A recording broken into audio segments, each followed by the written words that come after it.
So we're going to let f be this function right here, and we're going to find f prime of x. Okay, so here's how we're going to do this. I'm going to make two substitutions. First, I'm going to, I'm going to do this a couple ways. Let me use both notations. So let's use the prime notation first. So let's call this inside function, I don't know, we'll call g of x is equal to x squared plus 1.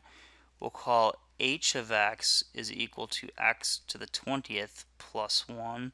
And then we'll call, I don't know, m of x equal to x to the 4th. So if you take a look at this right here, okay, what we've got is a composition of three different functions. The first one we have is g, and then we stick that into h, and then we take that guy and we stick it into m. So this is what we're looking at.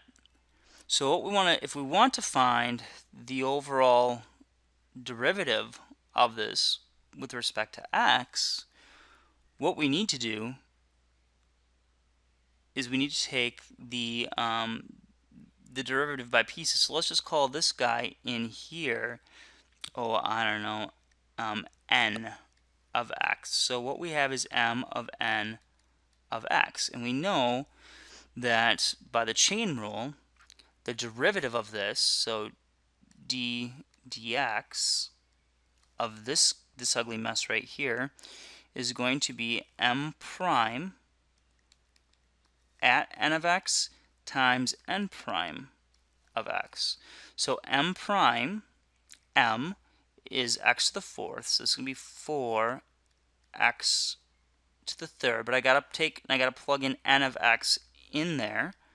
Okay, so this, well, okay, so let me just do it this way. Let me grab the derivatives of each of these. So m prime of x is equal to 4x to the 3rd. H prime of x, so this implies that h prime of x is equal to 20x to the 19th plus nothing, because that goes away. And then this guy right here implies that g prime of x is equal to 2x. So m prime at n of x is going to be this guy when I plug in n of x. So that'll be 4 n of x to the 3rd times n prime of x. Well, what is n prime of x? Well, n of x is equal to this guy. So what I need is, this is 4 times, now n of x is h of g of x. So h of g of x is when I take g and I plug into h. So that's 20 times, oops, I need h of g. I was using the derivatives. I need h of g. So I take this guy and I plug it into here. So it's going to be x squared plus 1 to the 20th plus 1 to the 3rd. This right here is m prime of n of x. Now we need to multiply that by n prime at x. Well, n of x is equal to this. So we know that dx of h of g of x is equal to h prime at g of x times g prime of x. So this will be g of x. I take g of x and plug it in to h prime. So here's h prime. Okay, I got to plug in g into there. So this is going to be, I'll write it like this. This is going to be 20 times x squared plus 1 to the 19th, but now I need to multiply it by g prime of x, which is 2x. So this really ugly mess, we're not going to go ahead and FOIL this out. Even the book, I believe, tells you to not bother foiling it out. Okay. Ends up giving us, if I just move some terms around, I got 20 times 4 times 2, which is 160. I've got an x, then I've got an x squared plus 1 square, or to the 20th plus 1 to the third times x squared plus 1 to the 19th, like that.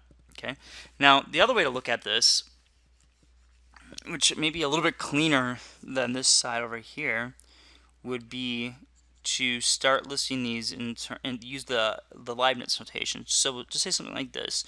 Let's let A be equal to x squared plus 1. Let's let B be equal to x to the 20th plus 1. And then let's let C be equal to x to the 4th. Then what we need to do is we have f, call the whole thing f. Okay, so to find df dx, what that's equal to is going to be, we need to get all the way to, we need df at the top, we need dx at the bottom. There's going to be some middle stuff going on in here. So we need df, now the next biggest one in there is c, so dc, and then we need dc, db, and we need db. Hang on, do I have enough? I think I'm missing one here.